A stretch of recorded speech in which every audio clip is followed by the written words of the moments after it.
Hey everyone, and welcome to this deep dive. It's curated especially for you Vintage Car Chronicles listeners on Spotify. Today we're taking a thrilling ride through the history of Maserati, a name that just screams Italian speed luxury and a whole lot of passion. Oh, yeah, absolutely. We've got a fantastic collection of sources here. Historical accounts, company milestones, and even some insights from die-hard Maserati fans ready to unpack. You know what's really captivating about Maserati's story for me? What's that? Is that it's not just about the cars themselves. Right? It's about family ambition and this relentless pursuit of pushing the limits of both speed and innovation. Yeah, you always hear about those Italian Heard it families. for sure. So much passion. Fasten your seatbelts because we're covering over a century of automotive history here. I am so ready. Yeah. Let's hit the gas. Yeah. All right, so let's rewind all the way back to the beginning. Yeah. Maserati wasn't born in some fancy corporate boardroom. No, not at all. It all started with 6 brothers. 6. Alfieri, Bindo, Carlo, Ettore, Ernesto, and Mario. Back in 1914 in Bologna, Italy. Wow. Imagine that. That's a lot of brothers. 6 brothers, all obsessed with mechanics and speed. And this wasn't just some passing hobby for them either. Right. Their father worked for the Royal Railways, so these guys practically grew up surrounded by engines in the sheer thrill of motion. Oh, it's just like they had gasoline in their veins. Exactly. It's no surprise they caught the speed bug early on. So tell me more about these brothers. Were they all equally involved in the early days of Maserati? Well, they each played a role, but the eldest brother Carlo was a true trailblazer. He designed his first engine at just 17. 17. We're not talking about some clunky contraption either. This was a serious piece of engineering. He even raced those early creations, setting a speed record at the Padova-Bovalenta race. Wow, a speed demon from the start. Sadly, he passed away young, but his legacy and that passion for pushing boundaries lived on through his brothers. So it really is a family affair. It is. So Carlo lit the initial spark, but what about the other brothers? Right, so while Carlo lit the initial spark, it was Alfieri who really took charge and established their own company, Officina Alfieri Maserati, in 1914. Okay. He was the visionary leader who guided them from modifying existing cars to creating their first true race car, the Tipo 26, in 1926. Okay, so wait, before we get to the Tipo 26, we can't forget that iconic Maserati logo that Trident is instantly recognizable. Ah, it's beautiful. So tell me, how did that come about? Ah, the symbol of power and vigor. I love it. It was actually Mario, the artist of the family, who designed it in 1920. He drew inspiration from the statue of Neptune, the Roman god of the sea, in Bologna's Piazza Maggiore. Oh, wow, so they're really connected to their roots. Absolutely. The trident, representing Neptune's command over the seas, became the perfect emblem for a company built on dominating the racetrack. So it wasn't just about looking cool, it had a deeper meaning tied to their home city and their ambitions. I love that. Okay, back to the Tipo 26. You said it was their first true race car. What made it so special? The Tipo 26 was a game changer. It was a lightweight, purpose-built machine with a powerful engine. It was designed for one thing. Speed. Speed. And it delivered. Alfieri himself drove it to victory at the Targa Florio race in Sicily that very same year. Wow, what a way to debut. It was their first major taste of racing glory and cemented the Maserati name in the motorsports world. Talk about making a grand entrance. Yeah. So after this initial success, did they just keep churning out Tipo 26s? Oh no, these guys were innovators. They weren't content with resting on their laurels. The Tipo 26 was just the beginning. They went on to develop even more powerful and groundbreaking cars. Such as? For example, they created the V4, a 16-cylinder beast that set a world speed record in 1929, reaching over 150 miles per hour. 150 miles per hour in 1929. That record remained unbeaten for almost a decade. My goodness. Just think about that for a second. A 16-cylinder engine back then. It was a feat of engineering that really pushed the boundaries of what was possible. Wow, so they were really up against some tough competition too, right? Absolutely. They were going head-to-head with the giants of the racing world. Bugatti, Alfa Romeo, the best of the best. And they were holding their own, proving that they belonged among the elite. So they had the talent, the passion, the drive to innovate, and they were racking up wins. It seems like everything was going perfectly. Was it? Well, like many businesses built on pure passion, they faced their share of financial challenges. Keeping up with the demands of racing, constantly developing new technologies, it all took a toll. So even with all that success, they were struggling to stay afloat. They were treading water, for sure. And that's when a new figure entered the picture. Adolfo Orsi, a savvy industrialist from Modena. Okay. He saw the potential in Maserati, the raw talent, and the brand's growing reputation. So in 1937, he stepped in and acquired the company, becoming a sort of patron for the brothers. Wait, so the brothers just stepped aside and let Orsi take the reins. Did they walk away from their dream? Not quite. They stayed on as consultants for 10 years, focusing on what they loved most, designing and building those incredible race cars. And under Orsi's ownership, with his financial backing and business acumen, Maserati reached even greater heights. Really? Like what? For example, they achieved a historic win at the Indianapolis 500 in both 1939 and 1940 with their 8 CTF model. Wow, winning the Indy 500 is a huge deal. It is. To this day, they're the only Italian car maker to have achieved that feat. That must have been a defining moment for Maserati.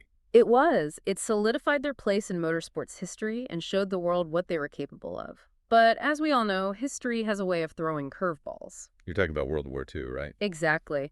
The war brought everything to a grinding halt, forcing industries all over the world to shift gears and contribute to the war effort. And Maserati was no exception. So were they building tanks and military vehicles? Not quite. Instead of focusing on heavy machinery, they turned their expertise towards producing essential supplies for the war effort. Okay. They manufactured spark plugs, batteries, and even electric delivery vehicles. Electric delivery vehicles back then? It's fascinating to see that even back then, they were dabbling in electric technology. But while the factory was churning out wartime necessities, the Maserati brothers weren't letting their dreams of speed and beautiful machines fade away. They continued sketching ideas, envisioning a future beyond the war, a future that included a touring car, a car meant for the open road, not just the racetrack. And that's how the Maserati A6 came to be. I've seen pictures of it. It's a beauty. It's absolutely stunning. This was 1947, right? You got it. The A6 was unveiled at the Geneva Motor Show and marked a major turning point for Maserati. It was their first foray into the world of road cars. It featured a sleek, elegant design by Pininfarina, who would later become a legendary car designer. It was a car designed to turn heads on the street, not just on the track. Okay, so hold on. If the A6 was unveiled in 1947, wasn't that the same year the brothers' consulting contract with Orsi ended? That's right. The timing is crucial here. The brothers were at a crossroads. They had to decide stay with Maserati under Orsi's leadership or strike out on their own again. What a tough decision. What did they choose? True to their entrepreneurial spirit, they decided to go back to their roots. They left Maserati and founded a new company called OSCA, focusing on small-scale sports and racing cars. Okay. It wasn't as glamorous as Maserati, but it allowed them to return to their original vision of building innovative high-performance machines on their own terms. So by 1947, Maserati was without its founding brothers, but with a legacy of racing success and the dawn of a new era focused on road cars. That's right, a lot of changes. I'm hooked. What Yeah. happened next? Well, with the Maserati brothers pursuing their own ventures, the company embarked on a new chapter one that would see them truly embrace the world of luxurious grand tours. And they did not disappoint. All right, give me the highlights. What were some of those standout models that defined this era? Get ready for some automotive eye candy. We have to start with the 1957 3500 GT. This beauty marked a pivotal moment for Maserati. It was their first grand tourer, designed from the ground up, and importantly, the first Maserati produced in larger numbers. They were ready to take on the luxury market. Think sleek coupes and stylish spiders, open-top sports cars, perfect for cruising along the Italian Riviera. So they were moving away from their exclusive limited production racing-focused roots and aiming for a wider audience. Exactly. They were evolving, but they still catered to those who craved exclusivity. They even created the 5000 GT, a V8-powered beast specifically for the Shah of Persia, who wanted a super-fast road car. Talk about bespoke luxury. Wow, building a car for royalty. That's a pretty impressive endorsement. But what about the racing heritage? Did they just abandon the track completely? Not entirely, but there was a noticeable shift in focus. A tragic accident during the 1957 Mille Miglia deeply affected Maserati, leading them to withdraw from factory racing. However, they continued to supply cars to private racing teams. Their bread and butter, though, became those stunning road cars. The success of the 3500 GT, for example, played a crucial role in keeping them afloat during those years. It's amazing how a single car can have such a profound impact on a company's trajectory. It's like a turning point in their story. Absolutely. And speaking of turning points, we can't overlook the introduction of the Quattroporte in 1963. This marked Maserati's grand entrance into the luxury saloon market. And they did it their way, of course, with a powerful V8 engine. It set the stage for all future Maserati V8s, a legacy of power and performance that continues to this day. A luxurious sedan with a racing heart. Classic Maserati. So we've got sleek coupes, powerful V8s, a foray into the luxury sedan market. What's next in this evolution? Hold on tight, because this is where things get really interesting. In 1968, Maserati was acquired by Citroën, the French car company known for its innovative, sometimes quirky designs. Now, this wasn't a hostile takeover. It was more of a partnership, a merging of two distinct automotive philosophies. Citroën. Really? That seems like an odd pairing. What did a company known for those futuristic, almost spaceship-like cars have to do with a brand built on Italian racing pedigree?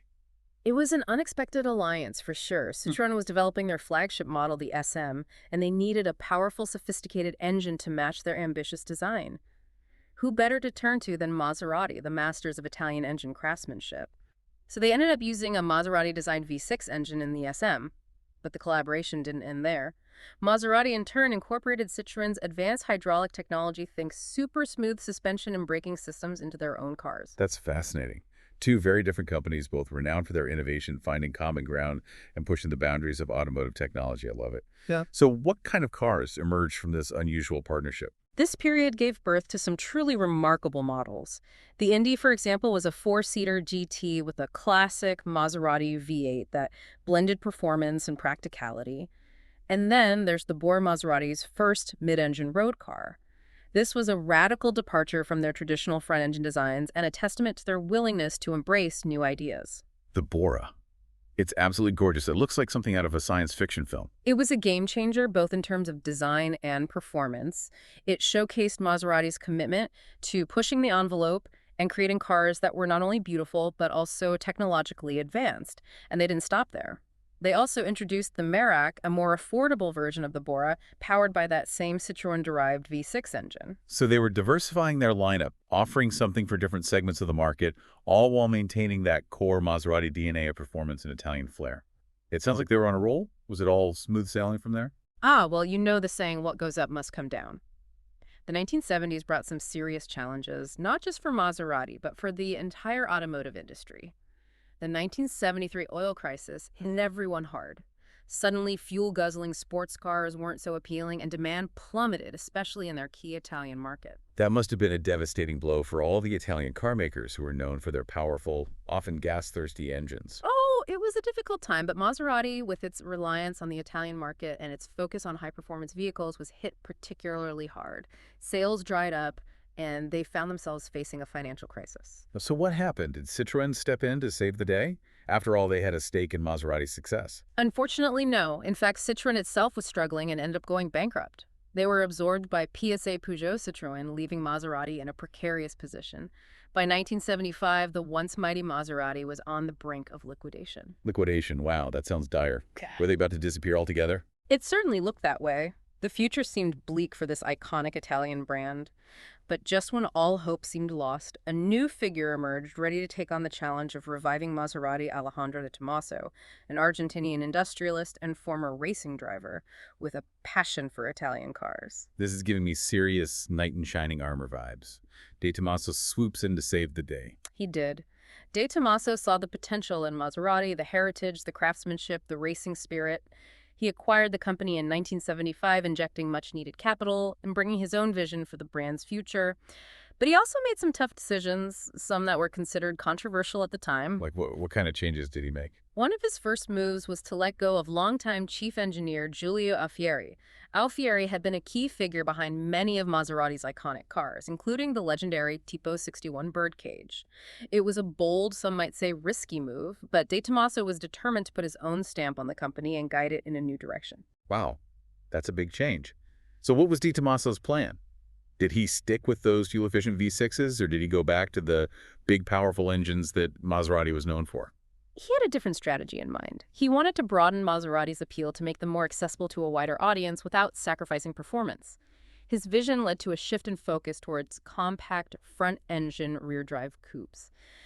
And the car that spearheaded this new direction was the Biturbo, introduced in 1981. The Biturbo. That name rings a bell. Wasn't that a pretty big deal for Maserati? It was. The Biturbo marked a significant departure from their traditional Grand Tours. It was smaller, more affordable, and here's the kicker, it was powered by a twin-turbocharged V6 engine. This was a game-changer, not just for Maserati, but for the entire automotive industry. It was the first production car to feature twin turbos. This innovative engine technology allowed them to achieve both performance and efficiency, something that was essential in the wake of the oil crisis. So they were embracing new technologies, becoming more accessible and appealing to a different type of buyer. Sounds like a smart move. Did it pay off? It did. The Viterbo and its various iterations became a huge success for Maserati. They sold over 40,000 units, a significant increase for a brand that was used to more limited production runs. They expanded the Viterbo lineup to include saloons and even a stunning Zagato-bodied Spider. So they were riding high on the success of the Viterbo, expanding the range, experimenting with new designs. Was it all smooth sailing from there? Well, the 1980s were a time of partnerships and collaborations, some more successful than others. De Tomaso was always looking for ways to innovate and expand Maserati's reach. He even struck a deal with Chrysler, an American car company, which led to the creation of a car for the American market called the Chrysler TC by Maserati. Chrysler and Maserati. Now, that's a pairing I wouldn't have predicted. It's like mixing Italian espresso with American diner coffee. What were they thinking? It was certainly an unusual collaboration, and let's just say it wasn't their most successful venture. The Chrysler TC, while a decent car in its own right, never really captured the hearts of American buyers. It lacked that distinct Maserati magic. It's a bit of a misfire there, but hey, you have to admire their willingness to try new things. You can't win them, right? So De Tomaso seemed to be leading Maserati through some pretty turbulent times, but at least they were surviving. Where did things go from there? You're right, the Chrysler partnership wasn't exactly a home run, but it did show De Tomaso's willingness to explore new avenues. Think outside the box. By the early 1990s, he was ready for another big move. He decided to buy out the remaining shares of Maserati, solidifying his control, and then, in a twist that surprised many, he brought in Fiat as a partner. Fiat. Wow, so Maserati was now part of the Fiat group. That's a massive shift. They were already playing in a different league with the Viterbo, and now they're under the umbrella of one of Italy's biggest automakers. What was the thinking behind that move? It was a strategic move on both sides. For De Tomaso, it provided access to Fiat's resources and manufacturing capabilities, and for Fiat, it was an opportunity to add a prestigious and performance-oriented brand to their portfolio. They knew Maserati had the potential to be a major player in the luxury market. So did Fiat come in and shake things up? Did they impose their own vision, or did they allow Maserati to maintain some autonomy? Fiat had a clear vision for Maserati. They wanted to revitalize the brand, inject a dose of modern sophistication while staying true to its racing heritage. One of their first moves was to update the entire Viterbo range, giving it a sleek new design by Marcello Gandini. Remember him? Oh, yeah. He's the design genius behind the Lamborghini Countach. No way. They brought in the legend himself to redesign the Viterbo. Talk about a power move. Yeah. So they were refreshing the design, but what about new models? Were they working on anything completely fresh? They were. They had a secret weapon up their sleeve, the Ghibli II. This was a six-cylinder coupe that took the best elements of the Viterbo platform and wrapped them in a stunning new body, also designed by Gandini. It was a head-turner that combined performance and elegance, and it was a hit with both critics and buyers. So things were looking up for Maserati. They had fresh designs, new models, and the backing of a major automotive player. It sounds like they were on the right track. They were gaining momentum, but the story takes another turn. In 1993, De Tomaso made a surprising decision. He decided to sell his remaining stake in Maserati, and guess who took over complete ownership? Fiat. You got it. Fiat became the sole owner of Maserati, marking the end of an era and the beginning of a new chapter under their full control. Wow. So Maserati went from being a family-run business to being owned by a major industrialist to now being fully integrated into the Fiat group. So quite a journey. Right. What did Fiat have planned for the brand? Fiat was serious about making Maserati a major force in the luxury market. They invested heavily in modernizing the Maserati factory and introduced a brand new Quattroporte the Feat in 1994. This was a significant step up from its predecessor with a more spacious and luxurious interior and a powerful V8 engine. It was clear they were aiming for the top tier, going after established players like Mercedes and BMW. So they were going head-to-head with the giants of the luxury car world. That's a bold move. Were they able to hold their own against such stiff competition? They were making progress, but then things took an even more interesting turn. Remember, Fiat also owned Ferrari at this time? Oh, yeah. Well, in 1997, they decided to merge their two prized Italian brands. Ferrari took a 50% stake in Maserati, and a couple of years later, they took full control. It was a move that sent shockwaves through the automotive world. Maserati and Ferrari together. That's like a dream team of Italian automotive excellence. Yeah. What happened when these two powerhouses joined forces? It was a match made in automotive heaven. Ferrari brought their unparalleled engineering expertise and racing heritage to the table, pushing Maserati to even greater heights.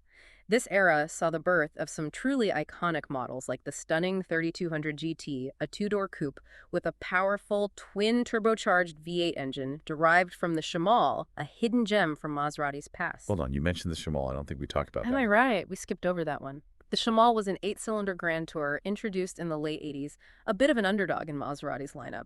But its powerful V8 engine found a new home in the 3200 GT, helping to propel Maserati back into the spotlight. So they were reviving classic designs, embracing new technology, and pushing the limits of performance.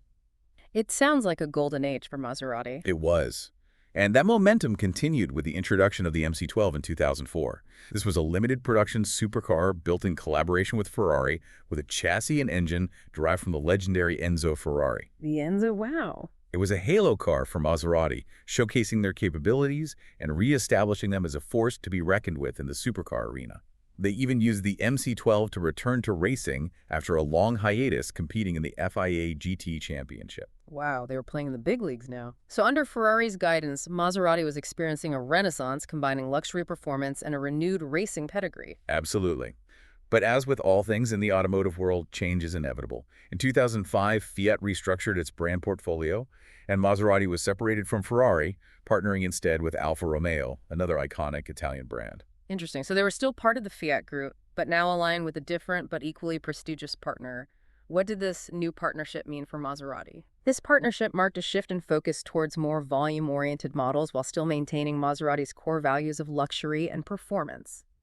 It was during this period that we saw the introduction of the Gran Turismo, a sleek and stylish Grand Tourer that would become a modern icon capturing the essence of Italian design and performance.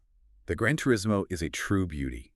It perfectly encapsulates that blend of Italian flair and power that Maserati's known for. It does, and it was a huge success for Maserati, proving that they could appeal to a wider audience without compromising their core values. But they weren't done innovating. In 2016, they launched the Levante, their first-ever SUV, a bold move for a brand known for sports cars and Grand Tourers. An SUV. That's a pretty big departure from Maserati. What was the thinking behind that? It was a strategic move tapping into the growing demand for luxury SUVs, and they did it the Maserati way, giving the Levante a powerful engine, a sporty driving experience, and of course, that unmistakable Italian style. It quickly became their best-selling model, proving that they could adapt to changing market trends without losing their identity. So they were evolving with the times, expanding into new segments while still staying true to their roots. Exactly. And that brings us to the modern era. Maserati continues to innovate, introducing new models like the MC20 supercar, which features their groundbreaking Nettuno engine. This engine uses technology derived from Formula One, showing that Maserati is still pushing the boundaries of performance and carrying on that legacy of innovation that began over a century ago. What an incredible journey. Yeah. From humble beginnings in a small workshop to becoming a global icon of luxury and performance. Maserati has seen it all and come out stronger than ever. It's a testament to the passion, the dedication, and the unwavering pursuit of excellence that has defined this brand for over a century. It's a story that reminds us that even in the face of challenges and setbacks, the pursuit of a dream combined with a relentless spirit of innovation can lead to truly extraordinary achievements. Absolutely. Well, folks, there you have it, a deep dive into the captivating history of Maserati. Thank you for joining us on this incredible journey through time and technology. We hope you enjoyed the ride. And remember to tune in to Vintage Car Chronicles every day on Spotify for more fascinating stories from the world of classic cars.